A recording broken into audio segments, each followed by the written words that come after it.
operate in truth, right? Operate in truth. Tell the truth.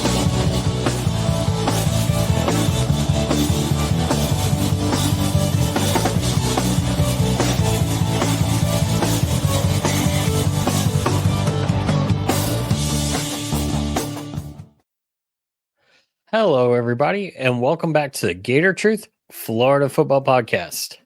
I'm Daniel, and on this episode, we're going to talk about the Gators game going to Texas, as well as the news as broke that Billy Napier at this point will be coming back for the 2025 season and what I feel about that.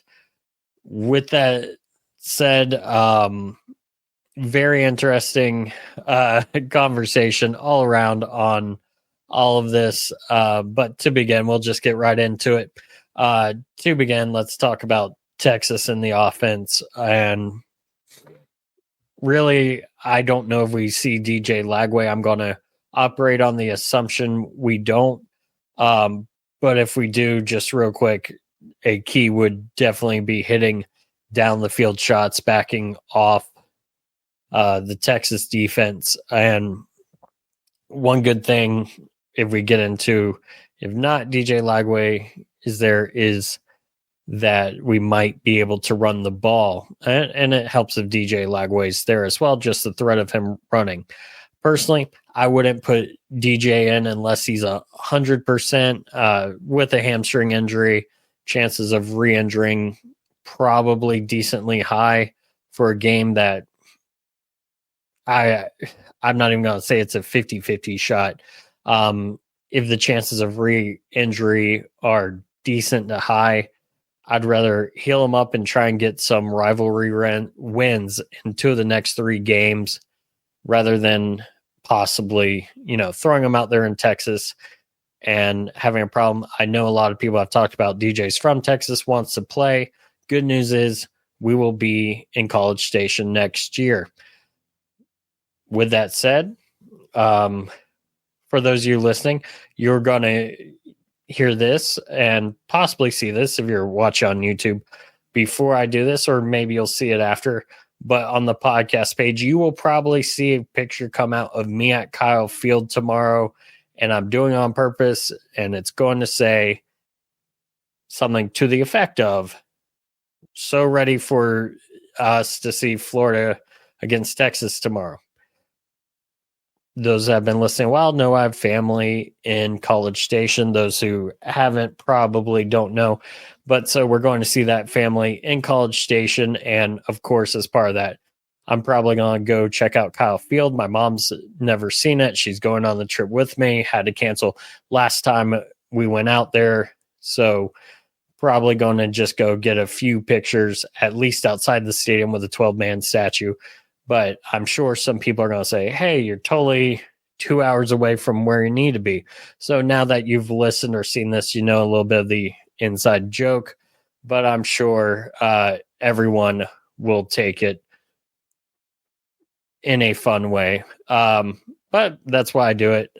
So thank you for listening to that little tidbit. And while we're having some fun, for those of you watching on YouTube, what is different about this episode? I mean, outside of I'm not doing my ads, but what is different about this episode than other episodes? Comment below. But with that said, let's get back to the offense. Let's work under the assumption that Warner will be our quarterback.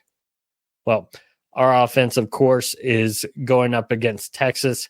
Texas is currently the number 1 defense in the nation, allowing 241.2 yards per game and 3.81 yards per play. From what I'm seeing, that is the top in the nation from at least what I'm seeing. As I filter by yards per play, they are not only the top, they're the only team in the nation allowing less than 4 yards per play. They've their yards per game is 15.2 yards less than second place, which is Ohio State. Now, granted, some of these stats were put up against a bad starting, bad teams to start, including a Michigan team that is one of the worst offenses in the nation. But with that said, let's talk about a game real quick. When the Longhorns lost to Georgia. Why am I bringing up that game? Well, it's the Longhorns only lost for the year. So what can I take from that? In that game, they only allowed 283 yards to Georgia. So, and they got 3 picks off of Carson Beck. So this defense has also done it against Georgia.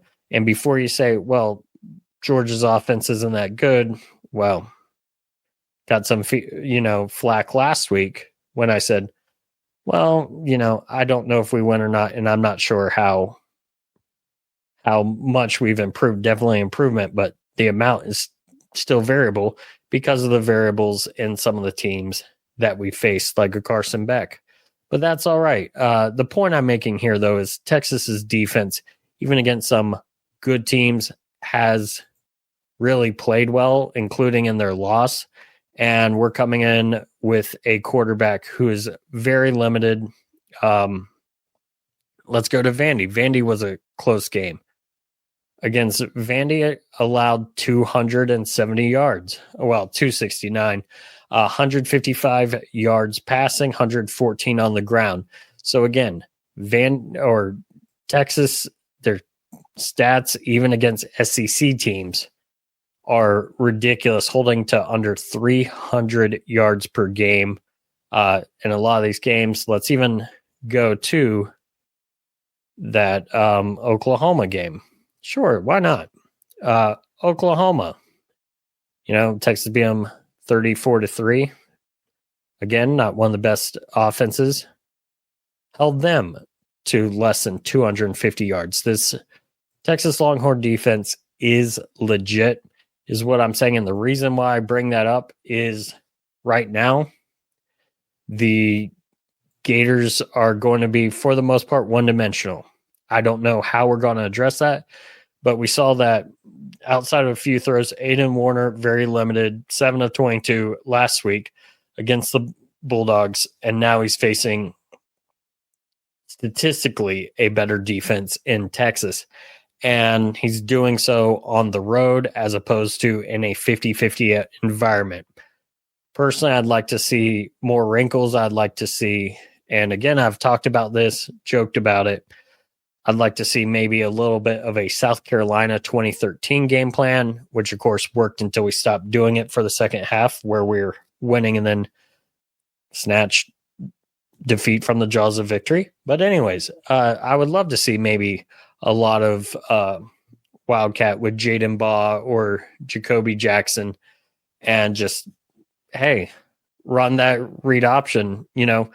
All you really have to do is teach them, here's your keys on 1 or 2 plays. I know it's probably not going to happen a lot, but also maybe get some easy completions on things like the pop pass, essentially the jet sweep, but you toss it up. Maybe get some of that with like a speedster like Aiden Mazzell. Definitely, I think we're going to want to spread the Texas D out a little bit, even if that's just putting a tight end wide, because again, just visually, if you got 7, 8, 9 men in the box just because you're running 12-man personnel and everything's close, that's going to fill up some running lanes. Granted, I praised, and rightly so, the running backs last week for, hey, stuff's not there, instead of hitting the line and trying to push for a yard or two, looking to the outside and saying, nah, I'm not doing that, and finding open yards. But to maybe help them out, slide that tight end or someone outside. Well, then that linebacker slides outside with them, and maybe our numbers get just a little bit better in there for our running backs to get room. And I do want to bring up, going back again, the Texas and Georgia game, because it is one that, it is their one loss on the season. So I want to see what Georgia did well. To do that, of course, we talked about some of the things. But the biggest thing, I mean, Carson Beck, 23 of 41, 0 TDs, 3 interceptions, average of 4.3 yards per attempt. Definitely Carson Beck did not have a good day. Essentially had the same day he had against the Gators. Well, no, because against the Gators he had 300 yards. But still, wasn't a great passing day. However, where Georgia had a lot of success, whether Gator fans want to hear it or not, was on the ground. Trevor Etienne, 19 carries, 87 yards, 4.6 yards per carry, and 3 touchdowns. I think overall, Jackson and Baugh can be akin to Trevor Etienne. The question is, will we get enough in the air game to really allow them to maybe find some of the advantages that Trevor Etienne found? Time will tell. Hopefully we see that. But the big key for this offense, if Aiden Warner is starting, is spread them out and get Warner some easy completions, because if we're super one-dimensional, I don't think that bodes well for us. But B, we've got to run the football and find ways for our running backs to be successful. And I really hope they are. Definitely a possibility that they will be. And so we're going to go from there. Offense, again, really easy. Run the ball well and just do enough in the passing game where it's got to be respected. Now let's talk about the defense versus the Longhorns offense. And it's very curious to what the Gators depth chart is going to look like. It looks like there are several DBs out. Of course, Jason Marshall lost for the year. Devin Moore may be out, so you're down your 2 starting corners. So definitely not ideal. Maybe missing Dijon Johnson as well, who helps out at the corner position. And so curious to see what happens with that.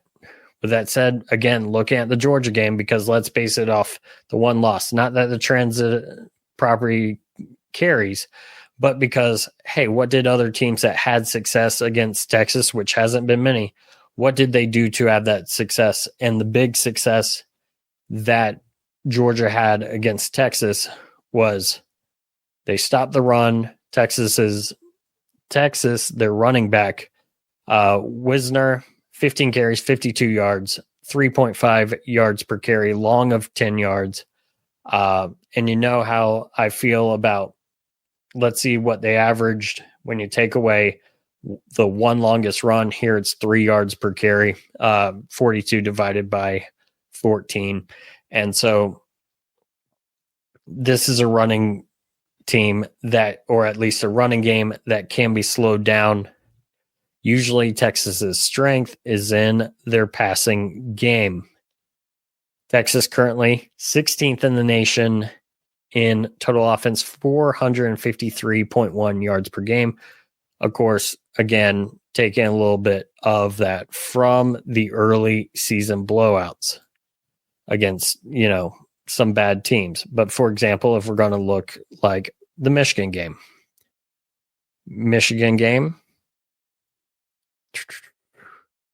they got 400 yards in that game, but nowhere near the 453. Again, they're being held up by some bad defenses. Let's look at the Oklahoma game. Oklahoma, again, around 400 yards. So this is still a good Longhorn offense, but their average kind of held up right now against some bad defenses. I mean, heck, Vanderbilt, right around 400 yards. So I would say if we can hold them to 350, we definitely have a shot or better. But first thing is you got to stop that running game. Once Georgia stopped that running game, then you look at what did their passing game look like? Well, combined, they were 28 for 49, 230 yards, 4.7 yards per attempt, and that was between Ewers and Arch Manning. 2 touchdowns, 1 interception. Ewers with a 26.2 QBR according to ESPN, and Arch Manning with a 16.4 QBR. The issue that we have is that, well, our DBs are definitely thin. We talked about Marshall being out. We talked about Dijon Johnson being out potentially. We talked about how Devin Moore potentially is out. Hopefully they're back, and I think that'd be a big boost. Not that Cormani McLean cannot perform well, or, you have Aaron Gates at the star who performs well. But once you lose your main corners, that's depth issues, that's rotation issues. If someone goes down injured, experience issues, stuff like that. With that said, we have seen an increased passing pressure. We saw that against Georgia last week. And if we get to these quarterbacks, they might make turnovers. Against Georgia, they ended up, Arch Manning had 1 yard on 4 carries. Quinn Ewers had negative 34 yards on 6 carries. And Georgia had 7 sacks. Now, we're not the Georgia defense. However, we do have plenty of talent. And with an early kick, if our defense shows up like they've appeared to show up the last few games, there's a chance that we force some sacks, we force some turnovers just by being chaotic. So I would say defense, stop the run, which I say most of the time, but definitely got to put pressure on the quarterbacks. And if we can put pressure on the quarterbacks, there's a chance. I don't think with Warner at quarterback, Florida really has much of a chance to win this game unless they pull off a 3 turnover performance like they did last week against Georgia. And I do believe to win, the Gators have to return one of those for a score, or if not a score, they've got to do what they did against Kentucky, and that is return the ball down to the 1. And doesn't necessarily have to be the 1, but inside the 5-10, I think will be good. And again, and part of that is because we are facing the statistic number 1 defense in the nation. I know that may or may not be the first time I've said that this year, but definitely 3.81 yards per play through 8 games, 241 yards per game allowed is impressive. And again, there is a chance, I think, if Lagway's able to go and play, I think that changes the dynamic of this game. But until I see him play, I'm not going to bet on that. And so we've got to have big plays on defense to allow us to do that. I will real quickly, I don't pick against the Gators. I will say I think maybe this defense gets those few turnovers, gets those sacks, and somehow we keep the score low. So if I'm going to pick the Gators, which I will, I would say the Gators somehow find a way to 17 points and hold Texas to 16. Whether that's 3 field goals and a touchdown or however you do it, that we'll see, or 2 touchdowns and we give up a safety.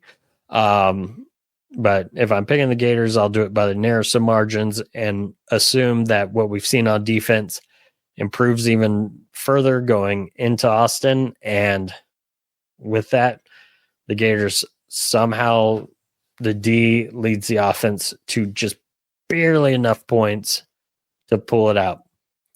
And with that said, want to transition real quick to the news of the day. This, of course, is being recorded on Thursday, November 7th.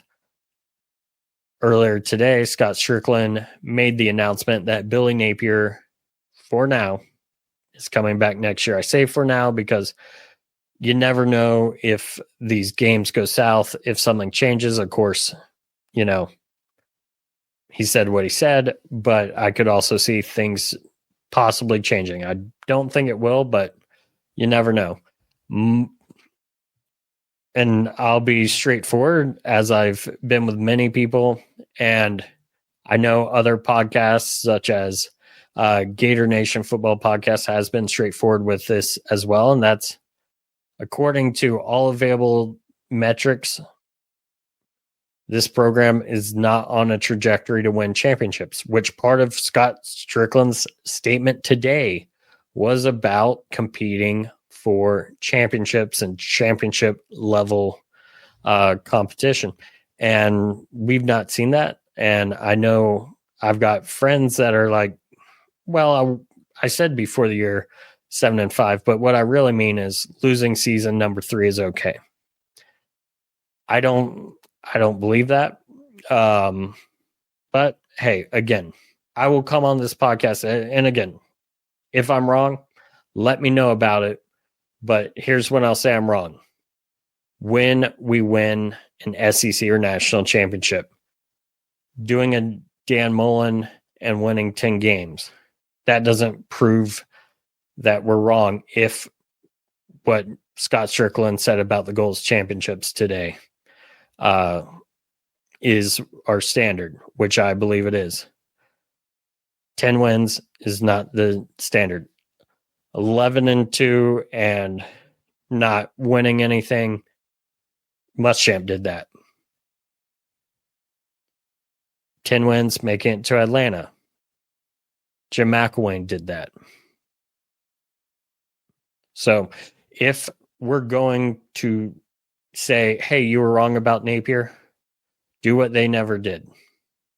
And with that said, my biggest issue is that we're saying,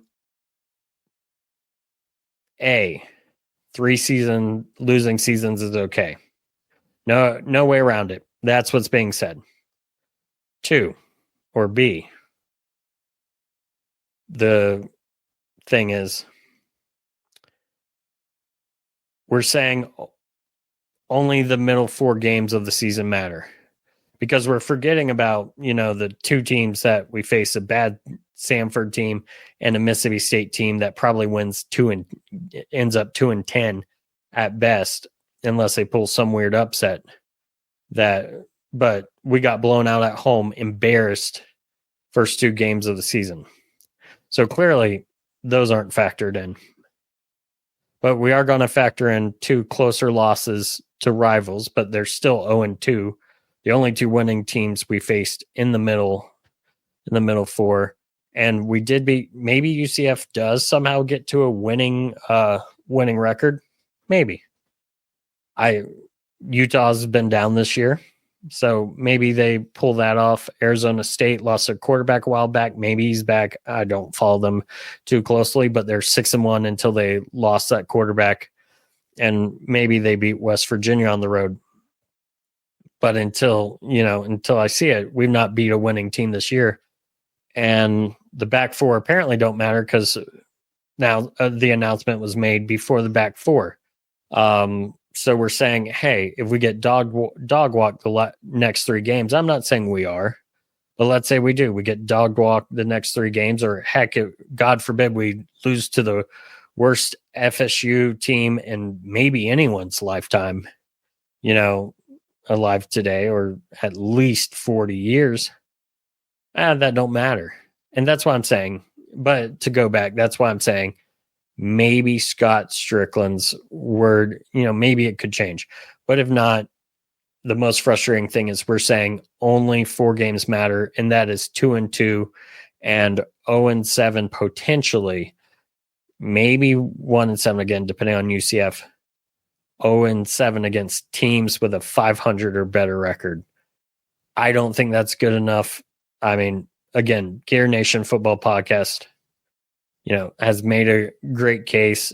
I mean, I've kept track of how many wins he's had against winning teams since the summer.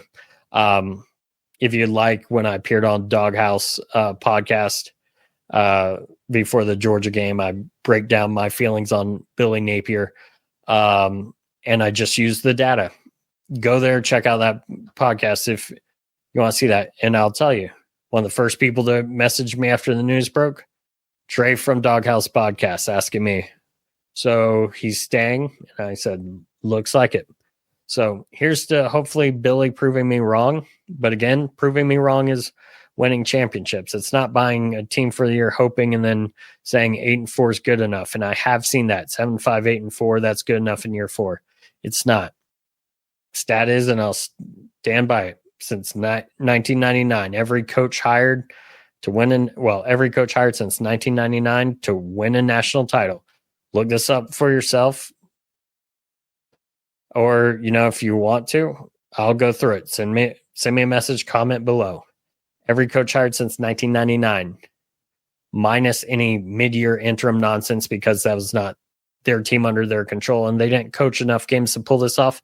But since 1999, every national title winning coach won 10 games by year 3. Doesn't matter if it's Dabo Swinney. Doesn't matter if it's Ed Orgeron, Gene Chizik.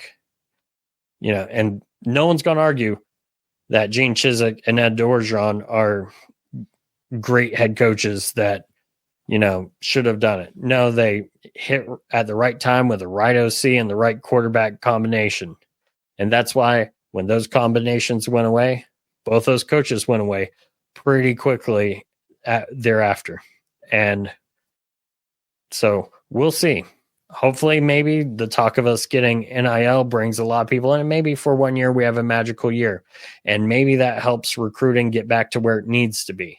And maybe that OC, who rumors are, we've been told, the discussion has been he has to hire an OC among other changes. Maybe that OC comes in and does really well and establishes, kind of like how Oklahoma had for a long time, just a long succession of great offensive coordinators. I'd love it. But also what I don't want to see is a Gus Malzahn leaves Auburn, the wheels come off, and then a Joe Brady leaves LSU, the wheels come off. I don't want to see that. I want to see us be successful. I want to see us win championships. I want to see us compete every year. But I also want to follow the data. And right now, there's no data supporting what we're doing. Again, I'm happy to be wrong. Bookmark this, save it. Come back in year 2, year 3, or say how wrong I was. Or then we'll just say we wasted a year or 2. And I don't think that's good. And I don't think that's fair to the players, if they end up on losing teams, which does at time hurt some perceptions against some players in the league. But we'll see. We'll see. With that said, I wish I were happier about everything, but it is what it is. We'll see how it plays out. Hopefully the Gators play well the rest of the season, and then my worries about the end of the season don't matter because it looks glorious. But again, we'll see. And all that there is left to see is looking at the data and seeing how we are and going from there. Again, thank you all for listening. And as always, go Gators.